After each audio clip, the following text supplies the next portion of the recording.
La Caisse Desjardins du Cœur-des-Vallées et ses 8 succursales est fière de vous présenter cette prochaine émission du bulletin local d'information InfoMag. La Caisse Desjardins au Cœur-des-Vallées, toujours présente dans sa communauté.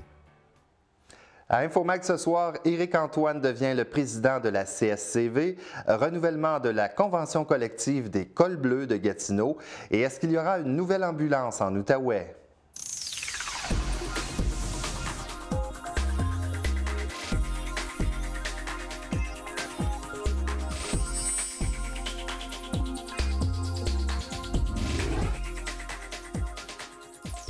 Bonsoir, mesdames et messieurs, ici Martin Perrault. Bienvenue à votre magazine d'information InfoMag du mardi 5 avril 2016. Éric Antoine est le nouveau président de la commission scolaire au Cœur-des-Vallées.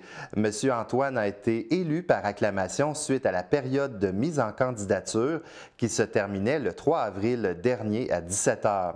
Messieurs Sylvain Léger et Charles Côté ont respectivement été élus par acclamation pour les circonscriptions de Buckingham Centre et de la Rivière-Blanche. Pour Monsieur Côté, ce sera sa première expérience et pour Monsieur Léger, ce sera un retour puisqu'il a déjà siégé au Conseil des commissaires pendant 11 ans. Éric Antoine nous donne quelques commentaires. Les priorités demeurent les mêmes, c'est le taux de diplomation et les saines habitudes de vie. Je veux voir des jeunes comme dans la cour d'école là-bas qui s'amusent, qui font des activités physiques, qui vont demeurer en santé et je veux que ces jeunes-là soient diplômés avant d'atteindre l'âge de 20 ans. M. Léger arrive avec un bagage d'expérience inestimable. Pour moi, c'est un atout. Et M. Côté, je lui ai parlé souvent, c'est un monsieur que je ne connaissais pas auparavant. Et puis, il semble avoir des super bonnes intentions. Il m'a dit que c'était un team player, un joueur qui, parmi le conseil, qui va collaborer et qui va faire en sorte qu'on va faire des bonnes études de dossier. Le 6 de l'Outaouais mentionne que la coopérative des paramédics a fait une demande au ministère de la Santé et des Services sociaux afin d'obtenir une ambulance de plus, puisqu'il y a une augmentation de la demande dans la région. Il serait cependant difficile d'en obtenir une puisque nous serions 9e dans les listes de priorité. Une nouvelle ambulance avait été mise en service depuis octobre 2013, ce qui a permis d'améliorer les temps de réponse pour les appels prioritaires, mais pour les appels moins urgents, le délai est plus long. On peut écouter Alain Carle, le chef de programme Services dans la communauté du CISO. Oui, effectivement. On a toujours besoin d'ambulances supplémentaires, mais on faut aller avec les priorités au niveau provincial. Il y a des régions qui en ont encore plus de besoins que nous et le ministère, pour être juste avec toutes les régions du Québec, s'assure que le déploiement des ambulances, des véhicules ambulanciers à travers le Québec se fasse d'une façon correcte, en fonction des besoins de la population. Mais évidemment, l'idéal, c'est d'avoir des ambulances le plus possible pour couvrir au maximum la population en le moins de temps possible. Mais je vous cacherai pas que dans le secteur urbain, étant donné que la population est dans un endroit plus rapproché des services ambulanciers, le service est plus rapide quand on appelle un ambulance. On fait appel à un service d'ambulance. Dans les régions rurales, à ce moment-là, les services est dépendant du nombre d'ambulances disponibles et la distance sur laquelle on doit parcourir pour donner le service. Si on doit parcourir 25 km ou 30 km avant d'arriver à la maison pour donner le service, bien, ça prend toujours plus de temps que si on doit parcourir 2 km, comme on fait à peu près dans l'urbain, 2 à 3 km, pour couvrir la majeure partie de la population. En avril, c'est la 14e édition du mois de l'autisme en Outaouais. La porte-parole cette année est Nadia Hobbs, pharmacienne. Le 2 avril, c'était la journée mondiale de l'autisme pour sensibiliser les gens.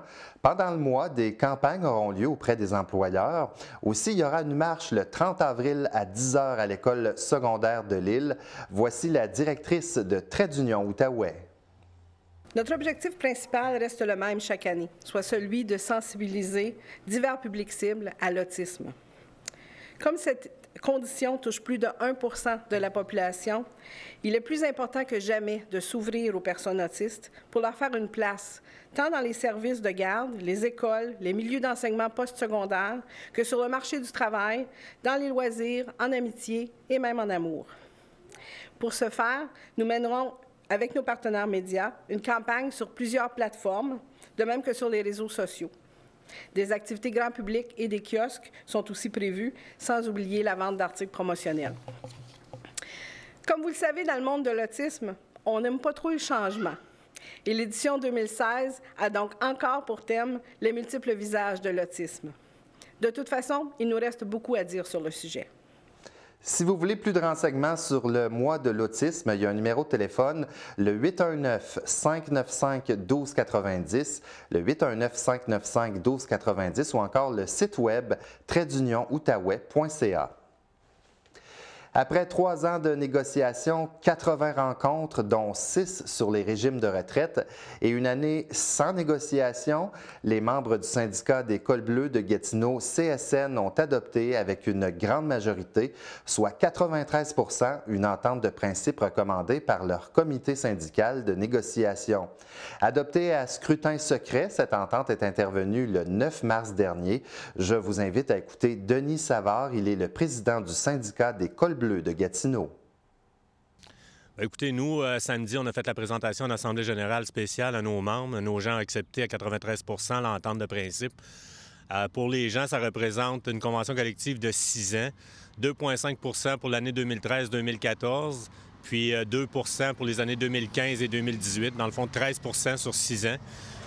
Une amélioration au niveau du régime de vacances, puis une journée de maladie, dans le fond, plus d'autres bénéfices qui ont été modifiés à la convention collective. C'est clair, par contre, qu'il y a eu certaines modifications au niveau de... Pour en arriver là, il y a eu modification au niveau du régime de retraite dû à la loi 15. On est obligé d'avoir un service courant, le ramener à 18 %, ce qui était prévu par la loi 15, dans le fond, que le gouvernement nous a imposé. C'est un sacrifice pour les gens. L'âge de la retraite passe de 85-55 à 58 ans. Une modification au niveau de la rente réversible au conjoint lors d'un décès. Ça devient maintenant une garantie 10 ans à 100 %. Puis, au lieu d'avoir un salaire final 5 ans, c'est maintenant une carrière indexée 2 %. Malheureusement, c'est des ajustements qu'on a dû faire dû à la loi 15. Puis aussi, certains ajustements qui ont été faits au niveau du temps supplémentaire pour combler un besoin de l'employeur pour les fins de semaine, les soirs, que ce soit plus facile à avoir des gens, dans le fond, rapidement pour le déneigement. Les pompiers de la MRC des Collines de l'Outaouais sont des personnes à temps partiel qui utilisent leur véhicule privé pour se rendre sur les lieux d'un incendie. Depuis le 4 avril, ils utilisent des feux verts clignotants lorsqu'ils se déplacent pour un appel. Lorsque vous voyez un pompier en route, soyez courtois en lui cédant le passage, mais de façon sécuritaire. Chaque seconde est importante lors d'une urgence et les biens des autres peuvent en dépendre. On vous demande donc d'être vigilant pour les feux verts clignotants. Votre courtoisie peut sauver des vies. C'est la fête de votre TVC Basse-Lièvre cette semaine. En effet, il y a 44 ans, le 4 avril 1972 à 18 h, avait lieu l'inauguration du canal communautaire. On a présenté à l'époque une émission spéciale qui présentait l'équipe et les fonctions de chacun. Le président du conseil d'administration de l'époque était l'abbé Philippe Gendron. André Chagnon, qui dirigeait à ce moment-là Vidéotron, avait autorisé la création ici d'une chaîne communautaire en spécifiant que la station devait télédiffuser le conseil municipal du secteur Buckingham une fois sur 2 pendant le mois. Alors, je tiens, au nom de toute l'équipe, à dire évidemment bonne fête à la TVC. Pour les abonnés de Vidéotron qui nous regardent à Buckingham, Masson-Angers, l'Ange Gardien, sur la chaîne 9 sur Illico, il va y avoir un télébingo spécial mercredi de cette semaine. Il va y avoir 8 parties au lieu de 6. Exceptionnellement, l'émission sera plus longue, soit de 18 h à 19 h 30, avec, imaginez, 3 gros lots de 1 000 $. Le coût des cartes est de 8 $. Cherchez les cartes, évidemment, avant la tempête de neige. Elles sont disponibles dans les dépanneurs de la région. Autre nouvelle, le 30 mars dernier, vers 12h45, 2 agents du poste de la Sûreté du Québec de la MRC de Papineau ont procédé à l'arrestation de 3 individus pour une introduction par effraction, un vol et une possession d'outils de cambriolage. L'intervention a eu lieu dans un commerce désaffecté de la route 321 à Saint-André-Avelin. Les 3 suspects ont tenté de voler des réfrigérateurs commerciaux ainsi que des matériaux de construction comme le cuivre et des métaux. Des voisins ont appelé la Sûreté du Québec pour signaler la présence des personnes indésirables près de l'ancien commerce et les policiers ont pu arrêter les suspects en flagrant délit Ceux-ci ont été libérés avec une promesse de comparaître et devront faire face à la justice en juillet prochain. Pour une troisième année consécutive, le Cégep de l'Outaouais présente une soirée d'information sur ses programmes toujours offerts. Cette soirée d'information et d'admission est tenue pour des élèves qui souhaitent s'inscrire au Cégep pour la session d'automne 2016. L'activité se tiendra le jeudi 7 avril prochain de 18h à 21h au campus Félix-Leclerc du Cégep de l'Outaouais dans le Café Lix, accès par la porte 11. Le stationnement est gratuit pour l'occasion. Dans quelques instants, on vous présente une entrevue avec Martin Lessard de la Société canadienne du cancer en Outaouais.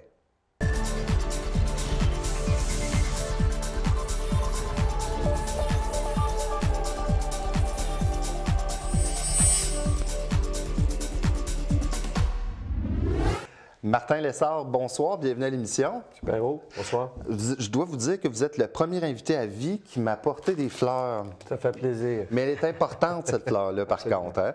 C'est la Société canadienne du cancer avec votre campagne annuelle, parce que avril, c'est le mois où vous faites justement la vente de ces fleurs-là. J'aimerais ça que vous m'en parliez un peu. Avril, c'est le mois de la jonquille. La jonquille, c'est le symbole de la Société canadienne du cancer. C'est une campagne qu'on tient depuis plus de 50 ans. Partout au Canada. Et la campagne de jonquille a commencé dans les années 50. C'était un groupe de femmes de Toronto qui se réunissaient pour le thé et ils ont décidé de vendre des fleurs pour venir en aide à la Société canadienne du cancer. Et puis, l'année suivante, il y a un donateur anonyme qui a fait venir des fleurs de Victoria, Colombie-Britannique, pour en vendre à plus grande échelle. Et depuis ce temps-là, ça fait à peu près 60 ans. Nos fleurs sont parties de Victoria il y a une semaine. Wow. Pour se rendre ici. On les a reçus à Montréal lundi. On est en préparation pour les mettre en kiosque à partir de demain. Et puis justement, quand les gens veulent vous aider en achetant ces fleurs-là, parce que j'imagine que tout l'argent est remis pour la Société canadienne du cancer, ici même dans notre région. Absolument. C'est la Société canadienne du cancer qui reçoit tout l'argent. Nous, à la Société, nos priorités, c'est la recherche, le soutien des personnes touchées par le cancer et l'information, évidemment. On fait aussi de plus en plus de prévention. Est-ce que vous savez où les gens peuvent se les procurer, ces fameuses jonquilles? En Outaouais, de Buckingham à Petite-Nation, à Shawville, à Maniwaki, Ottawa, Gatineau, Hull, Elmer, on a plus de 62 points de vente en Outaouais. Et est-ce qu'il y a des gens aussi qui vont se déplacer et sonner directement chez les gens? Est-ce que vous faites ça cette année? Non. Ça fait longtemps que ça n'existe plus. Okay. Ça a existé par les années passées, mais on se concentre dans les commerces maintenant avec la campagne de jonquille. Mon réalisateur me disait à l'oreille que c'est parce que je suis trop vieux que je... Ah, peut-être. Parlez-moi du bureau de Gatineau, de la Société canadienne du cancer, un peu sur vos opérations. Notre bureau est situé à Hull. Nous, principalement, ce qu'on offre, c'est... Nous, on fait la gestion des événements de la Société canadienne du cancer et également, on offre du service à la population. Donc, les services à la communauté sont très importants pour nous.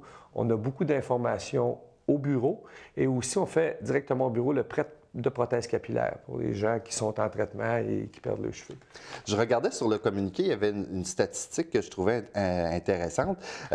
Ça dit qu'au Québec, le cancer, c'est la première cause de mortalité et que toutes les 26 minutes, un Québécois meurt du cancer. C'est quand même fort. C'est la réalité. C'est près de 50 000 l'an dernier. Puis, si on considère que la population vieillit, on peut s'attendre à une augmentation des cas de cancer.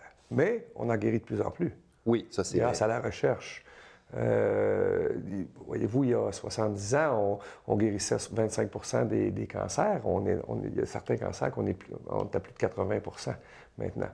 Il faut s'entendre que ce n'est pas une partie de plaisir. C'est jamais une fête d'avoir le cancer. Par contre, les résultats sont de mieux en mieux à chaque année. Puis ça, c'est le résultat de levées de fonds comme ça qui nous permettent d'investir les sous en recherche. Et vous serez d'accord avec moi de dire que juste le mot cancer, ça évoque chez les gens beaucoup d'émotions. C'est vraiment une maladie qui fait peur. C'est la base de la Société canadienne du cancer. Si je peux retourner un petit peu en arrière, ce qu'on s'est rendu compte il y a 75 ans, c'est que le mot cancer était... premièrement, complètement tabou. Il fallait informer les gens. Donc, à la base, la Société canadienne du cancer avait décidé de fournir une banque d'informations. et d'investir en recherche. L'information est très, très importante, puis il faut savoir que la Société canadienne du cancer a la plus grosse banque d'informations contre le cancer au monde. Donc, certains pays achètent notre banque d'informations. Puis, on est assez fiers d'avoir été les premiers à démystifier, parce qu'il faut démystifier. Bien, c'est bien ce que vous me dites là, parce que ça veut dire que, dans le fond, la Société canadienne du cancer, elle peut aider aussi globalement pour la planète. Absolument. Wow. Absolument, parce que les recherches qu'on fait, on les fait ici au Québec, on les fait à Toronto, on les fait à Vancouver, mais on les partage. On les partage. Il y a certains de nos chercheurs, qui sont à l'hôpital Juif à Montréal, parce qu'ils ont les meilleures recherches et la Société canadienne du cancer décide de les financer, eux, parce qu'ils ont les recherches les plus prometteuses. Croyez-vous, M. Lessard, qu'un jour, on va y arriver et qu'on puisse dire le cancer, c'est une histoire du passé, il n'y en a plus? Absolument. Absolument. On travaille dans ce but-là. Il faut travailler fort. C'est une maladie qui est très, très, très complexe. Avec tout l'environnement maintenant et tout, on découvre de nouvelles choses. Mais oui, on y croit. Est-ce que vous pensez qu'on va voir ça de notre vivant ou il reste encore vraiment beaucoup de recherches? Je ne voudrais pas m'avancer pour vous décevoir. Il reste beaucoup de recherches à faire. On fait beaucoup d'améliorations en ce moment. Beaucoup d'améliorations au niveau des cancers chez les jeunes qui ont un taux de survie qui a doublé là, au cours des 25 dernières années. Mais oui, il faut y croire, puis ça prend de l'espoir. Tout à fait, je suis d'accord avec vous. Si on veut vous aider, comment on fait pour vous joindre? Ah ben, acheter des fleurs. Oui. Acheter des fleurs du 6 au 10 dans un des 60 points de l'Outaouais. Vous pourrez nous rejoindre à nos bureaux à Hull, au 819-777-4428, parce qu'on a beaucoup d'événements, on a besoin de beaucoup de bénévoles, c'est notre matière première. Vous en avez beaucoup de bénévoles en ce moment? On a 300 bénévoles en Outaouais pour la campagne de jonquille. Bien, merci infiniment d'avoir passé nous visiter. Avec plaisir. Merci. Avec plaisir. On va faire ça?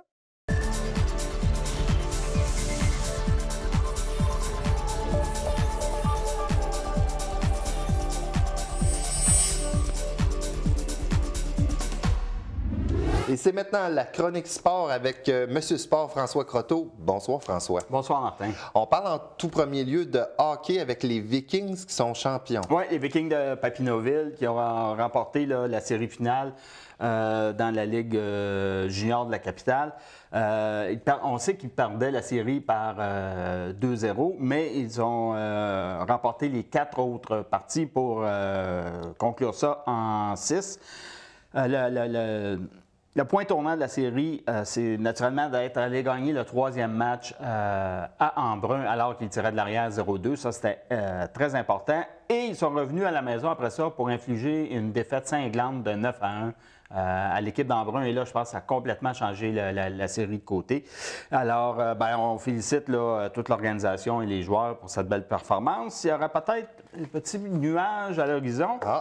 Le statut de l'aréna de Papineauville est incertain pour les prochaines années, et même à compter de l'an prochain. Dans quel sens? Bien, il y a des réparations à faire, là, puis il n'y a rien là, de coulé dans le béton, là, à savoir si ça va se faire ou non. Alors, oui. Il y a quelque chose à suivre de ce côté-là à Papineauville. Toujours au hockey, les Olympiques de Gatineau, deuxième ronde avec Moncton? Oui, on sait qu'ils ont éliminé Québec, les Remparts, en 4 matchs. Et tout le monde pensait que ce serait contre Val-d'Or, mais Val-d'Or s'est fait surprendre par l'Armada de Blainville en 6 matchs. Alors, c'est comme ça que les Olympiques se retrouvent à affronter le Wildcats de Moncton. Pendant la saison, il y a eu 2 rencontres entre les 2 équipes et chacun en a gagné une. C'est un format 2-3-2, c'est-à-dire que les 2 premiers matchs vont avoir lieu ici à Gatineau, puis on va se transporter pour 3 matchs à Moncton et on va revenir pour les 2 derniers matchs si nécessaire. On fait ça naturellement parce qu'on comprend que les distances là, sont importantes. Alors, les 2 premiers matchs vont avoir lieu vendredi et samedi du côté du centre sportif Guertin. Et je te laisse l'honneur de dire la grande nouvelle à propos d'un match des Olympiques qui s'en vient. Oui, effectivement. Le match de samedi va être télédiffusé sur Ma TV et la TVC.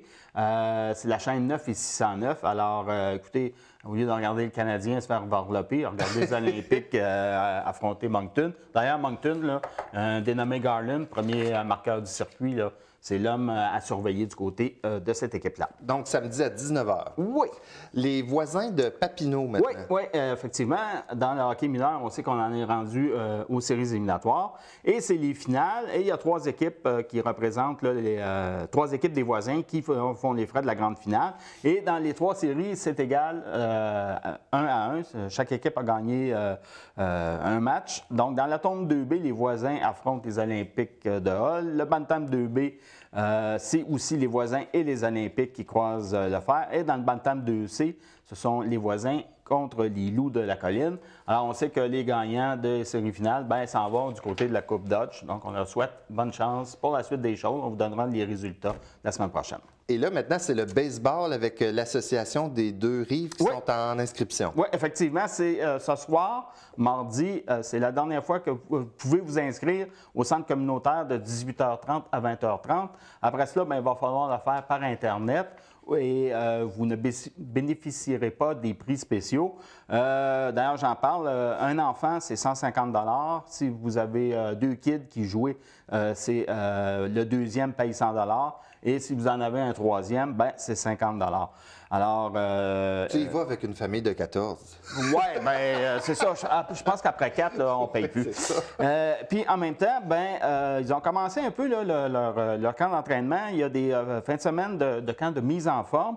Et il y a des sessions là, samedi, le 10 avril, du côté de l'école Sacré-Cœur. Il y a une cage de frappeurs. Alors, si votre jeune, là, vous ne savez pas s'il va aimer ça ou vous ne savez pas s'il veut jouer, amenez-les là samedi. C'est gratuit. Il va pouvoir s'initier au rudiment. Puis vous allez voir, et puis lui aussi va pouvoir là, expérimenter avec le sport. Ça débute à 9h pour les novices et ça se termine à 14h30, à 16h avec le Bantam et Midget. Donc, allez sur le site là, de l'association des 2 rives si vous voulez plus de renseignements. Philippe Aumont, maintenant. Oui, on sait que c'est un produit local. Il a fait son sport-études du côté de Nicolas Gatineau. Il a été repêché initialement par les Mariners de Seattle. Il est allé du côté de Philadelphie. L'an dernier, même, il s'est rapporté aux Blue Jays à travers un échange. Les Blue Jays l'ont remercié. Il a signé cette année avec les White Sox de Chicago. Il a connu un très bon camp. Et ça ne lui a pas permis d'être sur l'alignement régulier, mais on l'a envoyé dans les mineurs, mais du côté 3A. Alors là, ça veut dire qu'on le garde prêt parce que si jamais du côté de Chicago, il y a des lanceurs établis qui faiblissent, c'est lui qui va avoir sa chance. Et on lui souhaite la meilleure des chances de retourner encore dans les majeurs. J'ai une question pour toi. Est-ce que Montréal est vraiment baseball? Oui, c'est un très bon point parce que là, depuis 3 ans, là, il y a les fameux 2 rencontres là, d'exhibition entre les Blue Jays et cette année, c'était Boston. Je me souviens plus contre qui. Et on remplit le stade. Et là, tout le monde dit, oui, on ramène les expos ici, puis ça va fonctionner. On ne peut pas, au niveau marketing, se fier sur simplement ces 2 rencontres-là pour dire que oui, le baseball peut progresser. Là, c'est un happening, c'est le fun. C'est les 2 parce que c'est 1 ou 2 fois. Oui, c'est ça, il y a 2 parties. C'était tout le temps là, peut-être. Oui. Moi, je dis que si on veut ramener du baseball à Montréal, il va falloir changer le format des éliminatoires. Il y a simplement 6 équipes ou 8 équipes qui font les séries d'après-saison et c'est trop peu. Il faudrait qu'il y en ait un peu plus. Alors là, à ce moment-là, ça crée un intérêt. Parce que qu'est-ce qui arrive souvent, c'est que vous êtes rendu au mois de juillet ou à la fin juillet, votre équipe est à 15 ou 18 matchs de retard de la première position. La saison est à peu près terminée et là, l'achalandage diminue. Alors, puis il faut se rappeler que même dans les meilleures saisons, l'assistance moyenne n'a jamais dépassé 25 000 au stade olympique. Alors, c'est quand même certaines questions. Puis moi, je dis qu'il faut absolument changer le format des éliminatoires, sinon ça ne marchera pas. Et un gala de boxe au Tecumseh? Oui, effectivement. Le club de golf, avant que les greens soient disponibles, on a dit... On va sortir les gants. Oui, on va sortir les gants de boxe. C'est samedi à 19h30. C'est le club BG de Buckingham et le club de la Petite Nation dans un duel qui s'appelle l'Union. C'est à compter de 19h30. Il reste des billets, il en reste très peu. C'est 25 $ du billet. Alors, si vous n'avez rien à faire du côté de samedi au club Tecumseh. Il y a du plongeon avec la Coupe Canada en fin de semaine? Oui, effectivement, ça se déroule au Centre sportif Gatineau. Ça va commencer jeudi le 7 avril avec les préliminaires et des demi-finales déjà. Samedi et dimanche, bien naturellement, là, ça va être les finales.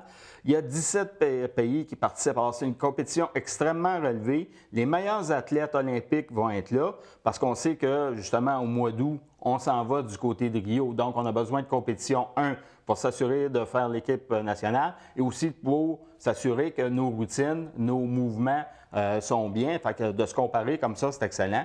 Écoutez, ça coûte 15 $ par jour pour les adultes et les enfants de 12 ans et moins, c'est 5 $.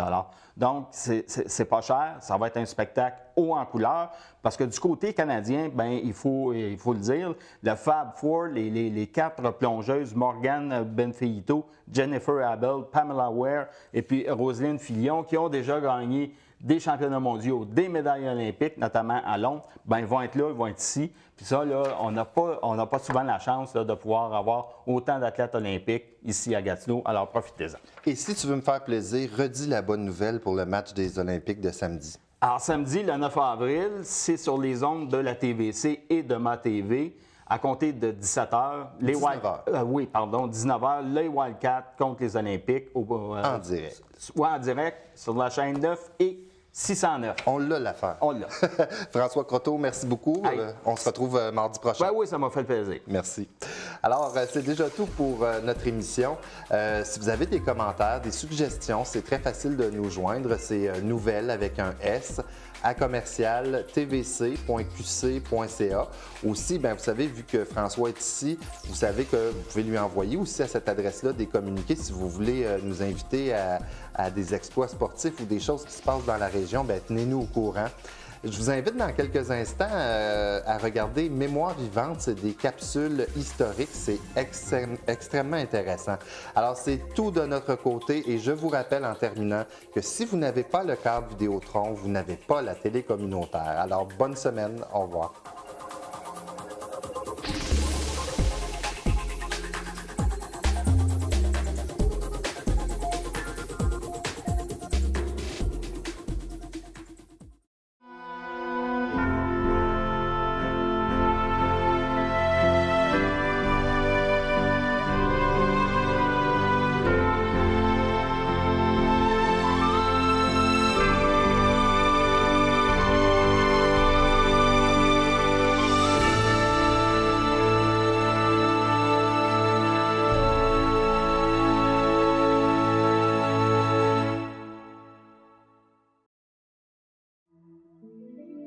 Au début des années 1900, l'usine de pâte mécanique, aussi appelée pulperie, va progressivement remplacer les 2 scieries de Buckingham. Érigée en contrebas de la rue Georges, la pulperie McLaren sera en fonction jusque dans les années 30, où elle sera modernisée pour devenir ce qu'on appela le slasher. C'est à cette époque qu'on replaça les anciens mécanismes pour empiler les billes par des empileurs modernes. C'était des empileurs avec des grosses chaînes que le bois arrivait là, puis on pouvait les diriger comme... on avait plusieurs tas de piles de bois. Puis c'était comme des grosses chaînes qui montaient le bois dans les airs, que ça tombait pour former la pile. L'usine sera détruite en 1960, mais les vestiges peuvent toujours être vus sur la rive ouest de la rivière.